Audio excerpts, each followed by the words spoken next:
Alors c'est le moment maintenant d'ouvrir la parole de Dieu. Et nous poursuivons, comme Samuel l'a dit, notre série de méditation sur le premier livre de Samuel. Après leur sortie d'Égypte, leur pèlerinage dans le désert et la conquête du pays de Canaan, les tribus d'Israël se sont établies sur la terre que le Seigneur leur avait promise. L'histoire de cette période nous est racontée dans le livre des Juges, et le premier livre de Samuel s'inscrit à la fin de cette période. Il s'ouvre avec la douleur d'une femme stérile, Anne, dont la prière fervente marque l'aurore d'un renouveau pour Israël.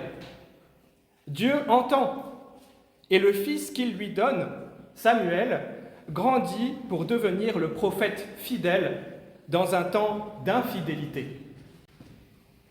Car les fils d'Élie, prêtres corrompus, souillent le sanctuaire, tandis que le jeune Samuel, humble et obéissant, écoute la voix de Dieu. Lorsque l'arche de l'Alliance est saisie par les Philistins, Israël découvre que la présence de Dieu ne peut être exploitée sans crainte et sans repentance. Mais l'Éternel défend lui-même sa gloire en humiliant les idoles ennemies. Sous la conduite de Samuel, Israël revient à Dieu. La repentance, le sacrifice et la prière ramènent la paix. Mais bientôt, le peuple réclame un roi humain, rejetant la royauté de Dieu lui-même. Ce choix tragique, Dieu l'accepte, mais en les avertissant des conséquences. Aujourd'hui, nous allons considérer l'entrée en scène de ce roi que le peuple a demandé. Je vous invite donc à ouvrir vos Bibles dans le premier livre de Samuel, au chapitre 9 et 10. Et pour ne pas être trop long, nous ne lirons que quelques extraits. Et pour honorer la parole de Dieu, je vous invite à vous lever.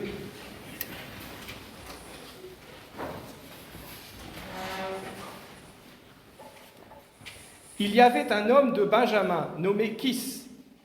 Il avait un fils du nom de Saül, jeune et beau, plus beau qu'aucun des enfants d'Israël, et les dépassant tous de la tête. Les ânesses de Kis, père de Saül, s'égarèrent. Et Kis dit à Saül, son fils, « Prends avec toi l'un des serviteurs, lève-toi, va et cherche les ânesses. » Le serviteur lui dit, « Voici, il y a dans cette ville un homme de Dieu, et c'est un homme considéré. Tout ce qu'il dit ne manque pas d'arriver. Allons-y donc, peut-être nous fera-t-il connaître le chemin que nous devons prendre. » Saül dit à son serviteur, « Tu as raison, viens, allons. » Et ils se rendirent à la ville où était l'homme de Dieu. Or, un jour avant l'arrivée de Saül, l'Éternel avait averti Samuel en disant, « Demain, à cette même heure, je t'enverrai un homme du pays de Benjamin, et tu l'oindras pour chef de mon peuple d'Israël. Il sauvera mon peuple de la main des Philistins, car j'ai regardé mon peuple, parce que son cri est venu jusqu'à moi. » Lorsque Samuel aperçut Saül, l'Éternel lui dit, « Voici l'homme dont je t'ai parlé, c'est lui qui gouvernera mon peuple. » Samuel prit Saül et son serviteur, les fit entrer dans la salle et leur donna une place en tête des invités. Samuel dit au cuisinier, « Sers la portion que je t'ai donnée, celle que je t'ai dit de mettre à part. » Le cuisinier prit l'épaule et la plaça devant Saül. Ainsi, Saül mangea avec Samuel ce jour-là. « Arrête-toi maintenant, reprit Samuel, et je vais te faire connaître la parole de Dieu. » Samuel prit une fiole d'huile, la versa sur la tête de Saül, le baisa et dit, « L'Éternel t'a oint pour que tu sois chef sur son héritage. Lorsque ces signes se seront réalisés pour toi, fais ce que tu trouveras à faire, car Dieu est avec toi. » Samuel convoqua le peuple auprès de l'Éternel à Mitzpa. Il dit aux enfants d'Israël, « Ainsi parle l'Éternel, le Dieu d'Israël. Je vous ai fait monter d'Égypte, je vous ai délivré de la main des Égyptiens et de tous les royaumes qui vous opprimaient. Mais vous avez rejeté aujourd'hui votre Dieu, qui vous a sauvé de tous vos malheurs et de toutes vos détresses. Et vous dites, établis un roi sur nous. Présentez-vous maintenant devant l'Éternel, selon vos tribus et vos familles. » Samuel fit approcher toutes les tribus d'Israël, et la tribu de Benjamin fut désignée. Il fit approcher la tribu de Benjamin selon ses familles, et la famille de Matri fut désignée. Puis Saül, fils de Kis, fut désigné. Samuel dit à tout le peuple, « Voyez-vous celui que l'Éternel a choisi ? Il n'y a personne dans tout le peuple qui soit semblable à lui. » Et tout le peuple poussa des cris en disant, « Vive le roi !» Jusqu'ici, la parole de Dieu. Je vous invite à reprendre place et à entonner notre prochain cantique.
L'histoire d'Israël, telle qu'elle nous est transmise dans la parole de Dieu, ne relève pas du musée, mais de l'oracle. Ce n'est pas une chronique morte, c'est une prophétie vivante. Ce n'est pas le monument d'un passé révolu, c'est le miroir tendu à toutes les nations. Le langage par lequel Dieu parle aujourd'hui à tous les peuples, dans toutes les langues, dans toutes les circonstances. Car Dieu a mis dans l'histoire d'Israël une pédagogie pour les nations. Ce peuple, choisi non pour sa grandeur, mais par la fidélité de Dieu, devient le théâtre dans lequel se joue le drame du cœur humain et de la grâce divine. L'histoire d'Israël ne cesse de proclamer « Voici ce qui arrive à un peuple quand il marche avec son Dieu et quand il l'abandonne. Voici comment Dieu gouverne, avertit, punit, sauve. Voici ce que Dieu fait et ce que l'homme devient quand il se détourne. Et c'est dans cet esprit que nous allons maintenant méditer le texte que nous avons lu. Dans un premier temps, nous chercherons les enseignements immédiats que le texte nous offre avec clarté et force. Dans un second temps, nous ouvrirons plus largement les yeux pour contempler le parallèle remarquable entre le chemin de Saül et celui de Jésus-Christ. Enfin, dans un troisième temps, nous considérerons comment ces chapitres nous parlent de l'appel chrétien. Approchons donc avec révérence et entrons dans ce texte comme dans un sanctuaire. En abordant les chapitres 8 à 10 du premier livre de Samuel, nous assistons à l'un de ces tournants décisifs de l'histoire d'Israël, où le peuple, lassé de l'anomalie d'un gouvernement théocratique, désire ressembler aux nations. Il réclame un roi. Ce désir fut une faute, et le prophète Samuel en fut affligé. Pourtant, dans ce moment de tension entre la fidélité à l'ordre divin et l'attrait pour les modèles païens, se manifeste aussi une soumission étonnante, et pourrait-on dire une lueur de foi encore présente au cœur même de la rébellion.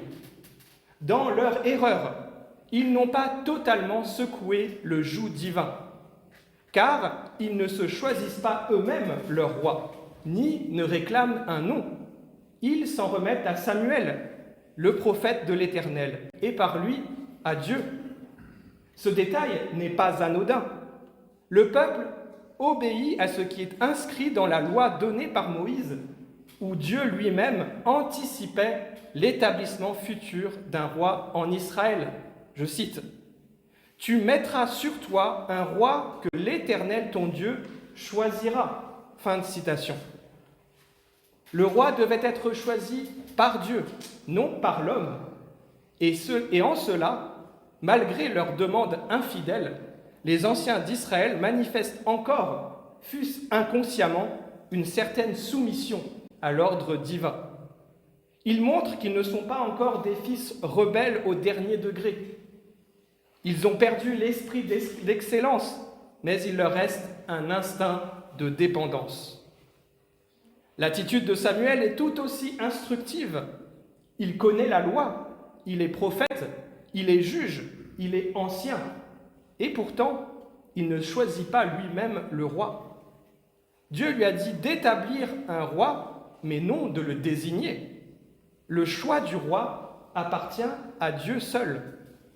C'est pourquoi, après avoir reçu l'ordre d'oindre un roi, Samuel ne se précipite pas. Il reprend ses activités habituelles. Ce n'est pas la paresse ou indifférence, mais une obéissance profonde, silencieuse, éclairée. L'homme de Dieu agit dans le temps de Dieu. Il ne provoque pas la révélation. Il s'en tient disponible, comme une sentinelle au sommet de la muraille.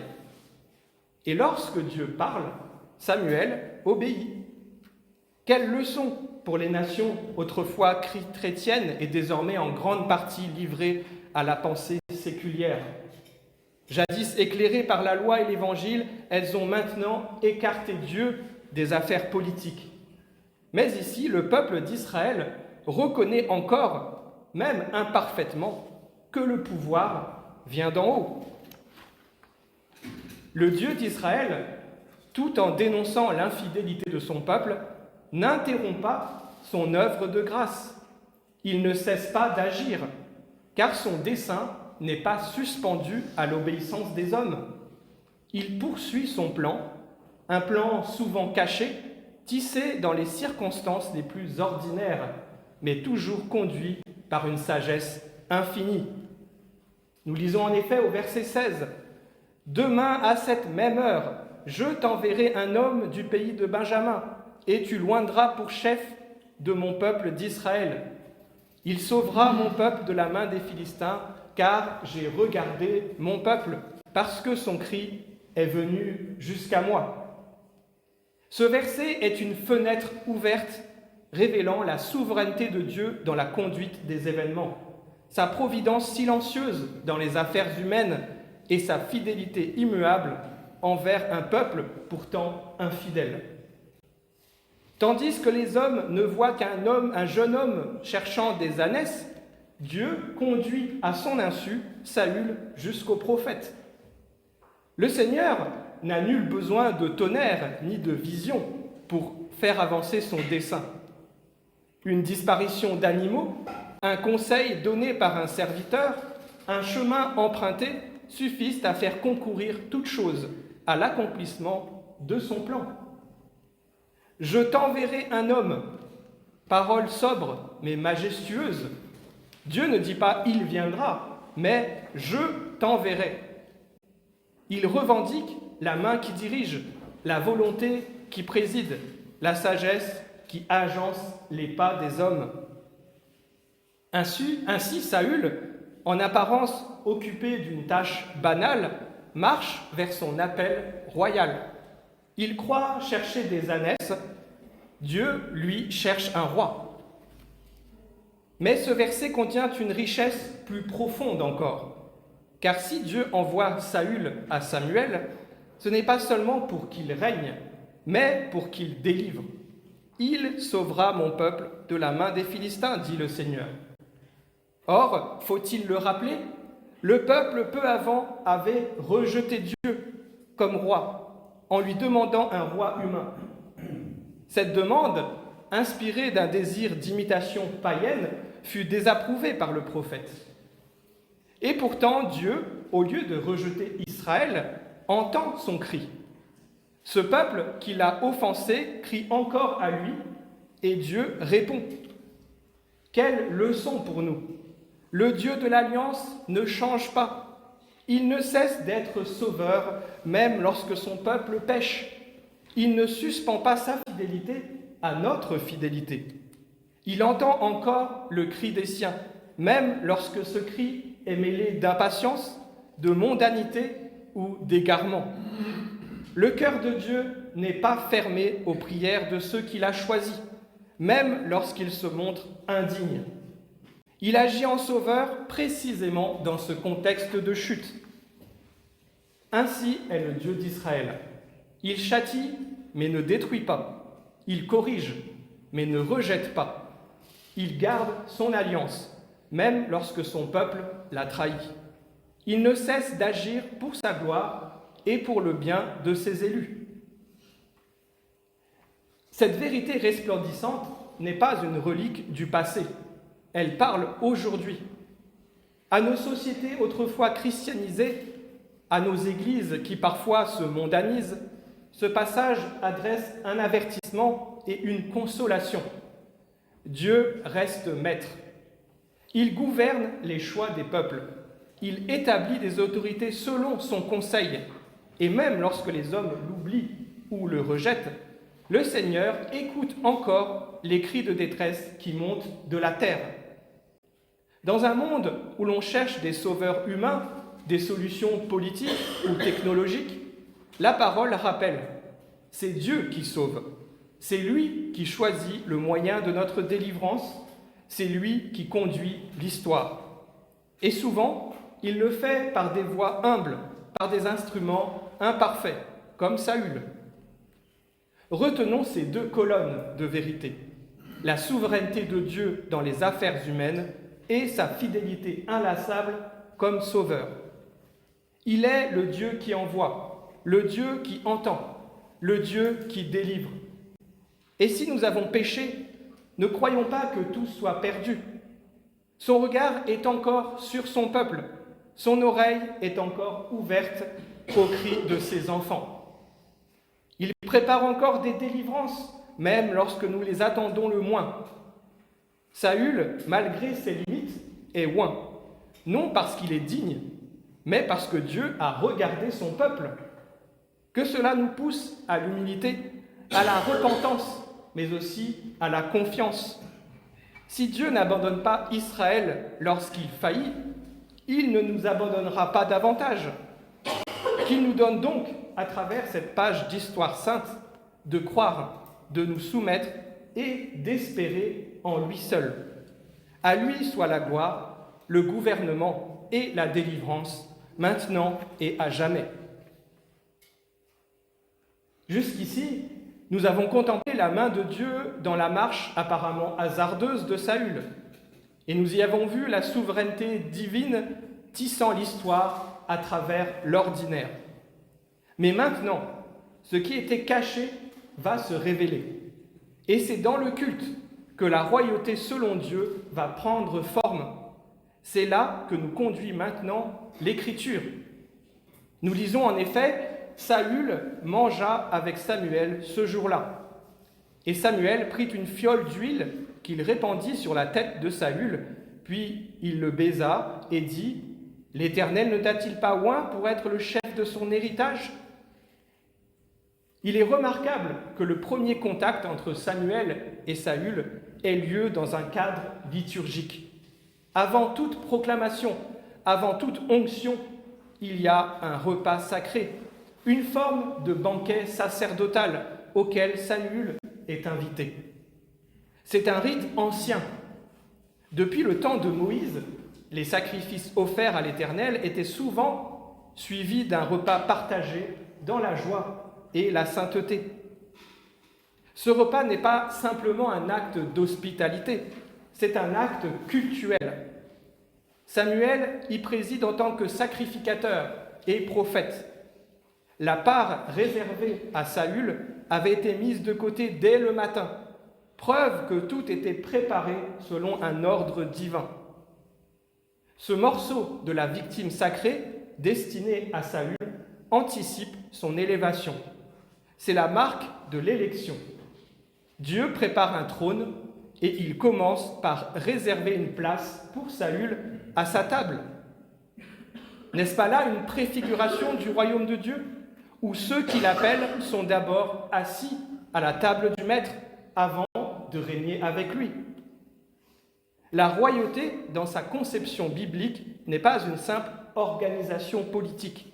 Elle procède du culte. Elle ne naît pas dans le tumulte des campagnes électorales, ni dans la clameur des foules, mais dans le silence du sanctuaire. Dieu choisit, Dieu prépare et Dieu consacre. Et l'homme qui doit régner est d'abord celui qui s'agenouille, qui écoute, qui reçoit. À la suite de ce banquet, Samuel retient Saül à l'écart et lui déclare la parole de Dieu. C'est dans la solitude, dans le secret d'un entretien prophétique, que le dessein de Dieu se révèle pleinement. Puis, au chapitre suivant, Samuel oint Saül comme roi. Ce geste prophétique, répandre l'huile sur la tête, ne confère pas seulement une autorité politique, il confère une mission, il revêt d'une onction spirituelle. Il ne suffit pas qu'un homme soit fort, ni qu'il soit agréable à la vue, il faut qu'il soit oint. Ce n'est pas le peuple qui choisit, ni même Samuel qui décide. Le prophète n'est que l'instrument d'un choix divin.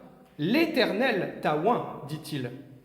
Toute légitimité politique, dans la vision théocratique de l'Écriture, découle de la révélation divine. Et cette vision n'est pas restée enfermée dans les pages de l'Ancien Testament. Elle a traversé les siècles jusqu'à marquer profondément l'histoire chrétienne de la France. Car si Israël recevait son roi par l'onction d'un prophète, la France chrétienne, dès le baptême de Clovis, a confessé que la royauté ne venait pas des hommes, mais de Dieu. Le sacre des rois à Reims, dans cette même ville où Clovis reçut le baptême, reproduisait en figure le geste de Samuel sur Saül.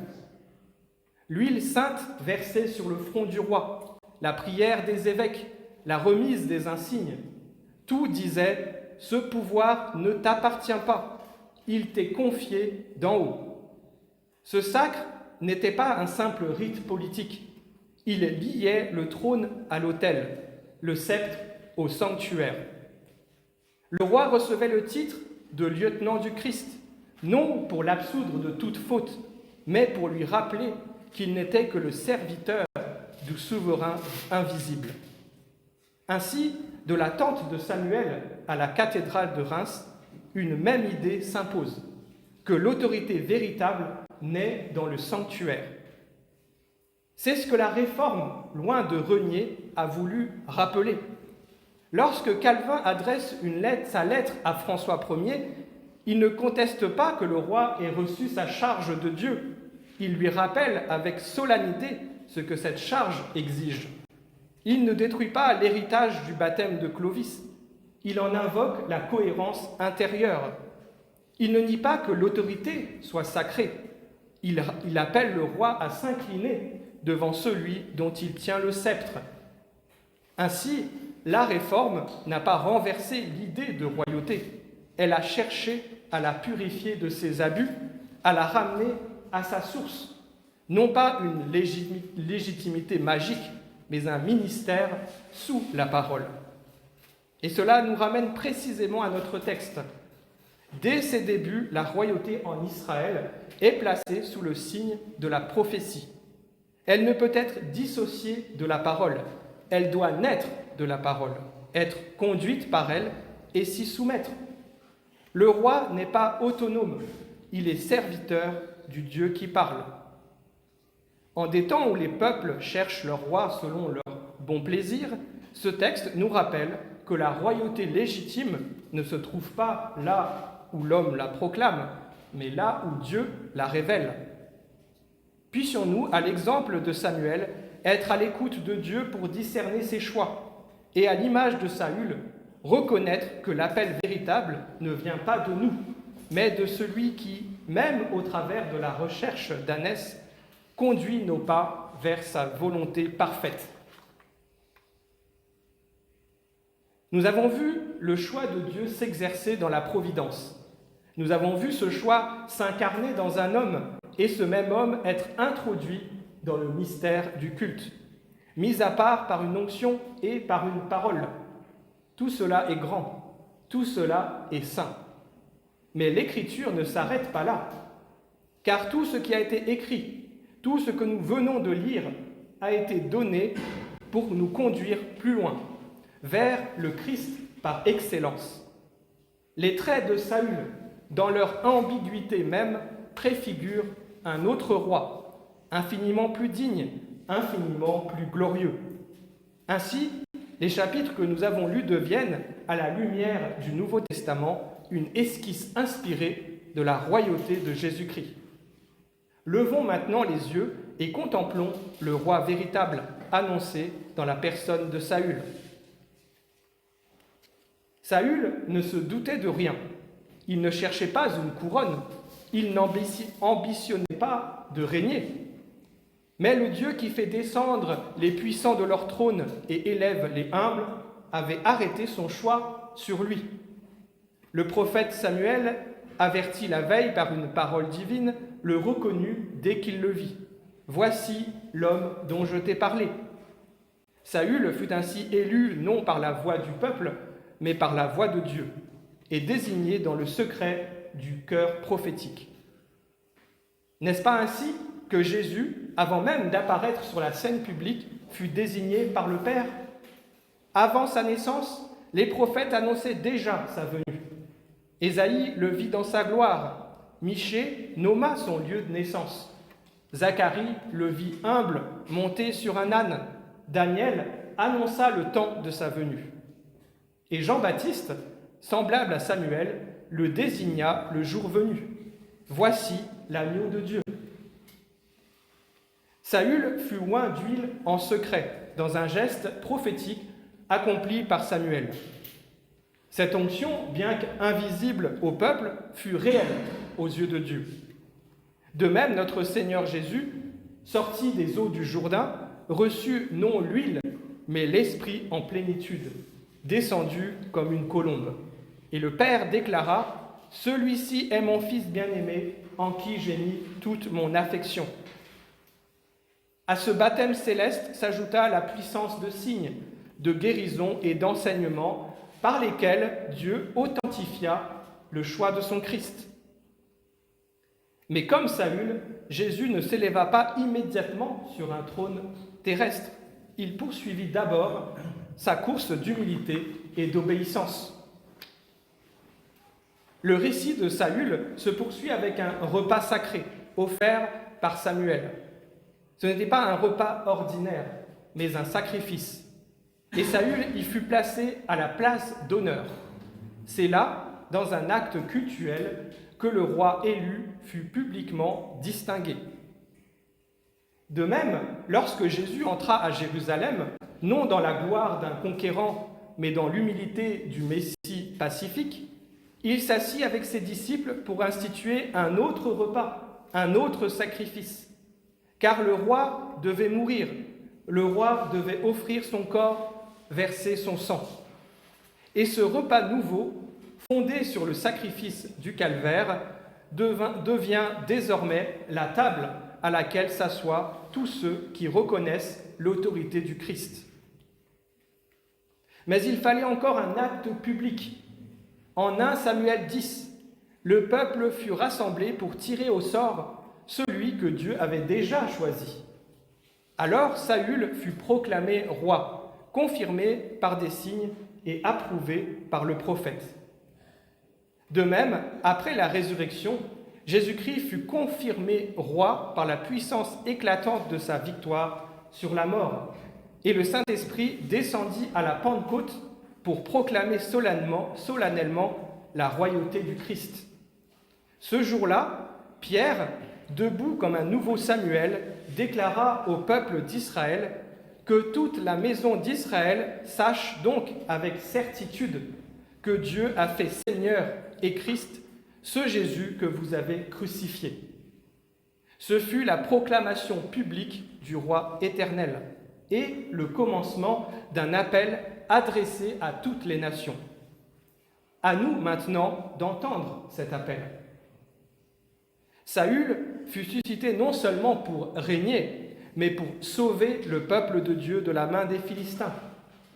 De même, Jésus-Christ est par excellence le roi sauveur. Non pas un libérateur temporel délivrant de l'oppression humaine, mais le Rédempteur éternel venu pour arracher son peuple, non aux Philistins, mais au péché, à la mort et au pouvoir de Satan.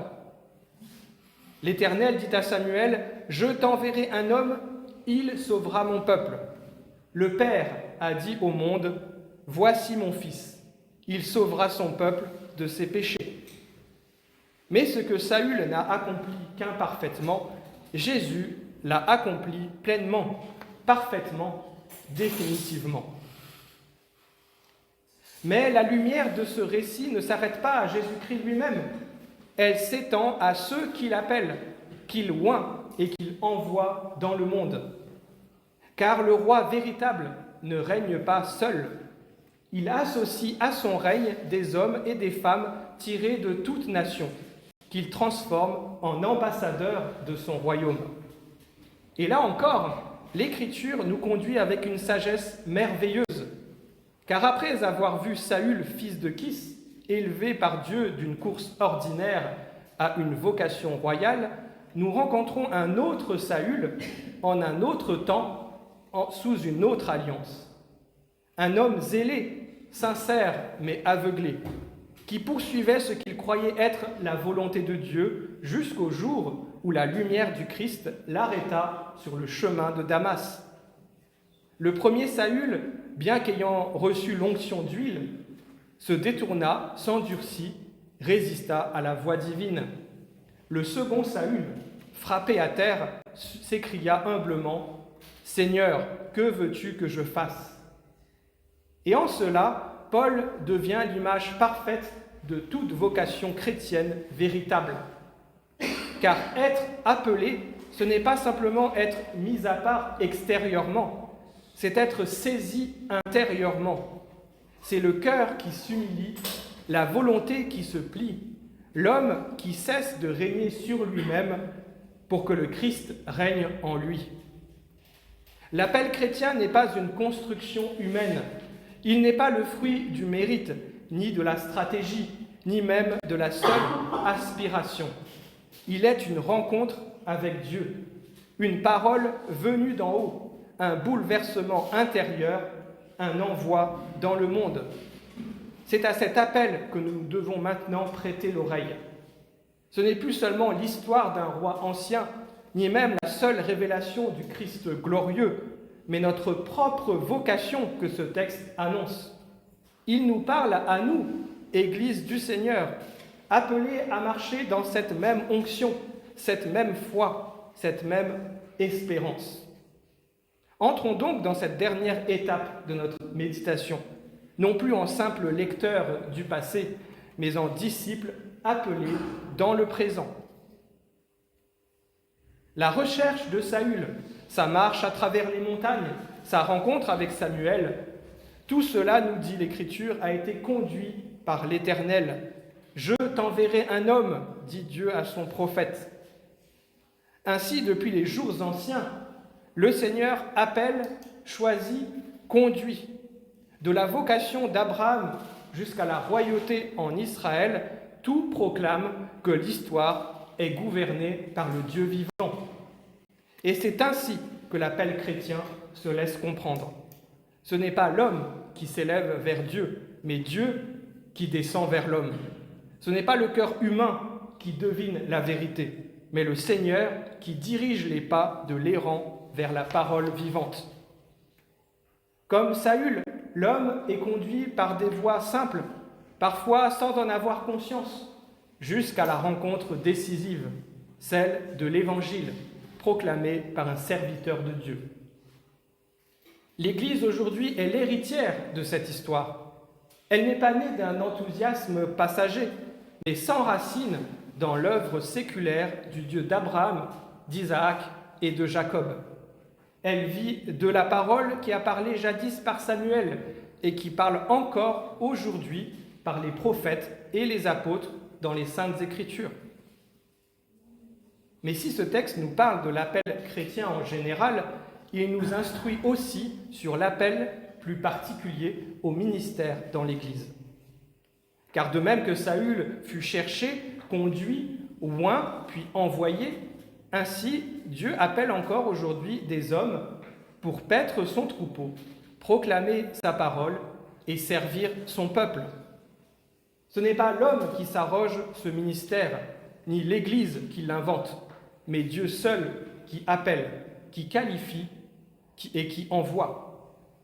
L'appel au ministère n'est pas le fruit d'une ambition humaine, ni d'un talent naturel, ni d'un simple désir sincère. Il est une vocation d'en haut, scellée par la parole et confirmée par l'Église. Il commence souvent dans le secret du cœur, dans la prière, dans l'écoute fidèle, mais il se manifeste aussi dans le service, dans la reconnaissance de l'Assemblée et dans l'onction spirituelle donnée par Dieu. Car il ne suffit pas qu'un homme ait reçu quelque chose en lui-même, il doit aussi être reconnu par le corps et confirmé par les signes du fruit et de la fidélité. Le ministère, comme la royauté en Israël, n'est pas un trône de domination, mais un office de service. Le pasteur, le prédicateur, le docteur sont tous, selon les dons que Dieu distribue, des serviteurs du Christ et non les maîtres du peuple. Ils ne sont pas les sources de l'autorité, mais ses canaux. Leur onction, ce n'est pas l'admiration des hommes, mais la puissance de l'Esprit. Leur mission, ce n'est pas de bâtir leur nom, mais d'exalter le nom au-dessus de tout nom. Et comme pour Saül, ce ministère commence parfois de façon cachée, au détour d'un chemin imprévu, dans une tâche ordinaire. Mais si Dieu appelle, alors il prépare, il équipe, il confirme. L'appel véritable, qu'il soit à la vie chrétienne ou au ministère dans l'Église, commence dans le silence de la providence, s'approfondit dans le culte et s'accomplit dans l'obéissance. Après l'onction de Saül, Samuel lui adresse cette parole mystérieuse.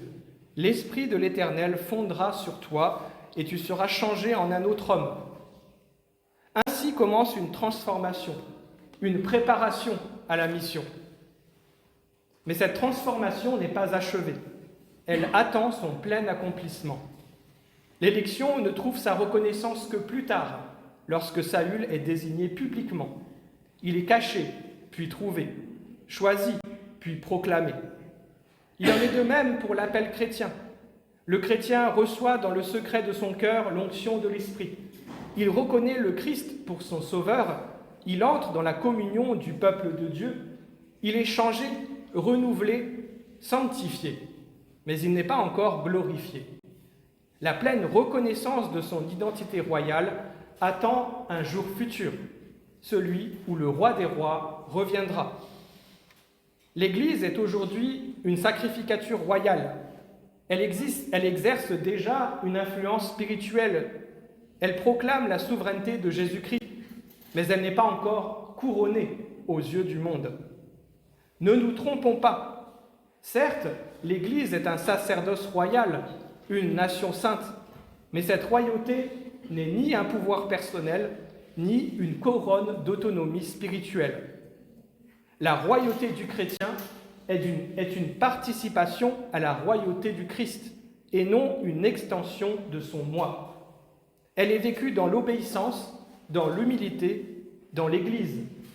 Elle ne se manifeste pas par des proclamations de puissance, mais par une vie consacrée, un service fidèle, une attente patiente du royaume à venir. Le chrétien ne règne pas en roi isolé, il règne en serviteur, à l'image de celui qui, couronné d'épines, a dit « Mon royaume n'est pas de ce monde ». Ainsi, toute royauté véritable commence par la croix. Et celui qui veut régner avec Christ doit d'abord apprendre à porter sa croix avec lui. À la parousie, la gloire éclatera.